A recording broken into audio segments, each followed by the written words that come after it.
आज आपण बघणार आहोत प्रिन्सिपल ऑफ जनरल फार्मॅकोलॉजी. हा फार्मॅकोलॉजीचा फर्स्ट चॅप्टर आहे. तर डेफिनेशन ऑफ फार्मॅकोलॉजी. फार्मॅकोलॉजीची डेफिनेशन काय आहे? Pharmacology is define as science of drug. ड्रगचं सायन्स आहे जे की डील करतं इंटरॅक्शन बिटवीन ड्रग्ज आणि लिव्हिंग ऑर्गॅनिझममध्ये. आता आपल्याला काही प्रिन्सिपल्स बघायचे जे की जनरल फार्मॅकोलॉजीमध्ये सांगितलेले आहे. फार्मॅकोकायनेटिक, फार्मॅकोडायनॅमिक आणि रूट ऑफ ड्रग ॲडमिनिस्ट्रेशन आणि ॲडव्हर्स ड्रग रिॲक्शन, हे 4 मेन पॉईंट्स याच्यामध्ये. त्यानंतर फार्मॅकोकायनेटिक म्हणजे काय की study of absorption, distribution, metabolism and excretion, याला आपण शॉर्ट फॉर्ममध्ये ADME म्हणून असं लक्षात ठेवतो. त्यानंतर डायनॅमिक म्हणजे काय? How drugs act on our body, म्हणजे काय? Study of biological and therapeutic effect of the drug. त्यानंतर रूट ऑफ ड्रग ॲडमिनिस्ट्रेशन म्हणजे आपल्या बॉडीमध्ये ड्रग कसं ॲडमिनिस्टर होतं त्या गोष्टी आपण याच्यामध्ये बघणार आहोत. आणि ॲडव्हर्स ड्रग रिॲक्शन म्हणजे ड्रग आपण जे घेतलेलं आहे त्याचं आपल्या बॉडीवरती कसं रिॲक्शन होतं ते ह्या पॉईंट्समध्ये येणार आहे. आता ड्रगची डेफिनेशन. ड्रग काय? ड्रग म्हणजे काय की एक सबस्टन्स आणि प्रोडक्ट आहे जे की intended to modify physio and pathological state of the recipient. म्हणजे जो व्यक्ती असतो त्याच्या बॉडीमध्ये जे फिजिओलॉजिकल आणि पॅथॉलॉजिकल स्टेटला जे बेनिफिट होईल ते ड्रग काम करतात, त्याला आपण म्हणतो ड्रग. त्यानंतर ड्रगचे डोसेज फॉर्म म्हणून इथे नाही का 3 प्रकार दिलेले आहेत. Solid dosage form, liquid dosage form आणि dosage for external uses. Solid dosage फॉर्ममध्ये काय येतं? Powder, effervescent powder, granules, tablet आणि कॅप्सूल. आता पावडर कोणती? डस्टिंग पावडर म्हणू शकतो आपण. इफरवेसेंट पावडर म्हणजे कोणते? की जे इनो वगैरे जे भेटतं ते. ग्रॅन्युअल्स म्हणजे विटॅमिन D3ची कॅप्सूल आणि टॅबलेट आणि कॅप्सूल्स. त्यानंतर लिक्विड डोसेज फॉर्ममध्ये काय येतं? ॲक्वेस सोल्युशन म्हणजे कोणते? सिरप, इंजेक्शन, ते ॲक्वेस सोल्युशनमध्ये. ड्रॉप्स म्हणजे आय ड्रॉप आणि इनिमा म्हणजे काय? सोप वॉटर वगैरे ते. आता डोसेज फॉर्म एक्सटर्नल यूजसाठी कोणतं? त्यामध्ये काय येतं? Liniments, lotions, ointment, plasters, gel, inhalants, aerosol and suppositories and transdermal. आता आपण यांना डिटेलमध्ये बघणार आहोत. याच्यावर नक्कीच तुम्हाला ACQ येईल एक्झाममध्ये. सॉलिड डोसेज फॉर्म याच्यामध्ये काय? फर्स्ट आहे पावडर. पावडर म्हणजे काय? जे की ड्रगला ड्रायड केलं, सुकवलेलं गेले आणि त्याला फाईनली पल्वराइज फॉर्ममध्ये केलेलं आहे, म्हणजे डस्टिंग पावडर. एक्झाम्पलसाठी आपण बघू शकतो. त्यानंतर इफरवेसेन्स पावडर म्हणजे काय?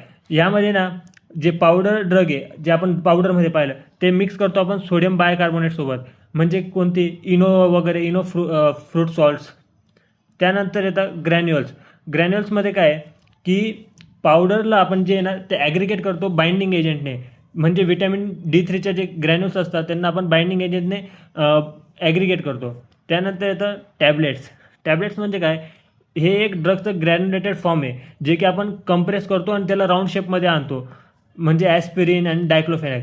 ॲस्पिरिन ही ब्लॉकेज वगैरे रिमूव्ह करण्यासाठी यूज होते आणि डायक्लोफेनॅक ही पेन, इन्फ्लेमेशन त्यासाठी यूज होणारी टॅबलेट आहे. त्यानंतर येतं कॅप्सूल्स. कॅप्सूल म्हणजे काय की आपले जे ड्रग्ज असतात त्याला आपण जेलॅटिन शीटने कवर केलेलं असतं, ते आपल्याला आपण कॅप्सूल म्हणतो. म्हणजे कार्बिन झेड.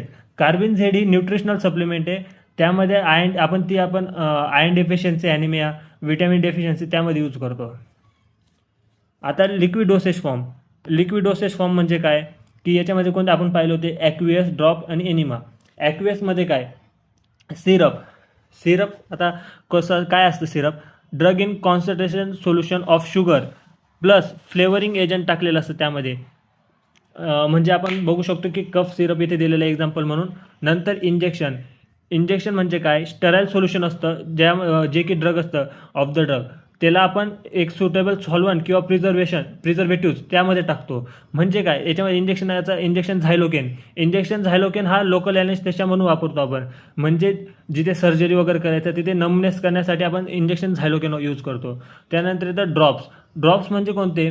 की small amount of highly concentrated solution of drug, म्हणजे फक्त जे कमी प्रमाणामध्ये ड्रग असतं त्याला कॉन्सन्ट्रेटेड केलेलं असतं तेच आपण फक्त ड्रॉप फॉर्ममध्ये यूज करतो, जसं की आय ड्रॉप, इयर ड्रॉप वगैरे यामध्ये येतात.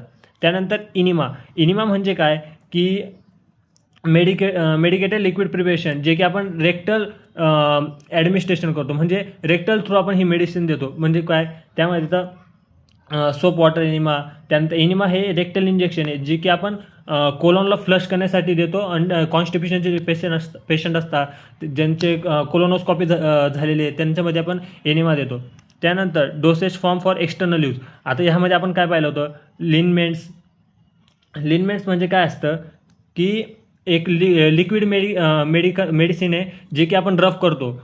लिक्विड मेडिकंट आहे जे की आपण रफ करतो आपल्या स्किनवरती, पण विथ फ्रिक्शन याच्यामध्ये हे इम्पॉर्टंट आहे. त्यानंतर म्हणजे लिनमेंट कॅम्फर जे की आपण पेन वगैरे त्यामध्ये यूज करतो, टेम्परेचर थेरपीमध्ये यूज करतो. लोशन्स म्हणजे काय की हे पण त्यासारखंच आहे, फक्त याच्यामध्ये विदाऊट फ्रिक्शन आपण हे यूज होता. लिक्विड मेडिसिमेंट आहे for local application without friction. याच्यामध्ये येतं झिंक कॅलामाइन जे की इचिंग आणि पेनसाठी यूज होतं. त्यानंतर ऑइंटमेंट हे काय असतं, soft semi solid mask containing the drug, हे की स्किन ऑइंटमेंट असतात. त्यानंतर plasters, drug mix with Ricinus base spread over the muslin cloth. म्हणजे याच्यामध्ये काय आहे की आपण जे हाताला बँडेज पट्टी वगैरे ते लावतो त्या गोष्टी याच्यामध्ये येतात. त्यानंतर जेल म्हणजे काय की ड्रगला आपण डिझॉल्व्ह केलेलं असतं लिक्विडमध्ये and disperse in gelling agent म्हणजे काय कॉन्ट्रासेप्टिव्ह पिल्स वगैरे याच्यामध्ये येतात. त्यानंतर इनहेलंट्स म्हणजे काय की लिक्विड प्रिपरेशन असतं ते की आपण त्याच्यामध्ये ड्रग असतं लिक्विड प्रिपरेशनमध्ये आणि आपण ते व्हेपर्स थ्रू आपण इनहेल करतो. म्हणजे काय एक्झाम्पल म्हणून solid इनहेलंट्स R inhale with nebuliser. आपण हॉस्पिटलमध्ये पाहिलं आहे की नेबुलायझर म्हणून आपण जे ड्रग्ज असतात ते इनहेल करतो. एरिओझल म्हणजे काय की drug dissolve in liquid put inside the cylindrical container. ड्रगला डिझॉल्व केलेलं असतं लिक्विडमध्ये आणि ते आपण सिलेंड्रिकल कंटेनरमध्ये म्हणजे टाकतो. त्यानंतर त्याला जे कंटेनर आहे ते प्रोपेलंट गॅसने पूर्ण भरलेलं असतं. आणि अंडर प्रेशर हे म्हणजे सॅल्ब्युटामॉल हे कशासाठी यूज होते की जे ब्रॉन्को डायलेटर्स म्हणून यूज होते. त्यानंतर suppositories, drug mix with glycerine, gelatin and hard soap. त्यामध्ये काय येतं ड्युकोलॅक्स. त्यानंतर transdermal adhesive patches, the drug is incorporated into polymer which is turn into bonded to adhesive plasters. हे झाले तुमचं. तर याच्यावर तुम्हाला नक्कीच SQ येईल, तर हे तुम्ही चांगलं बघून घ्या.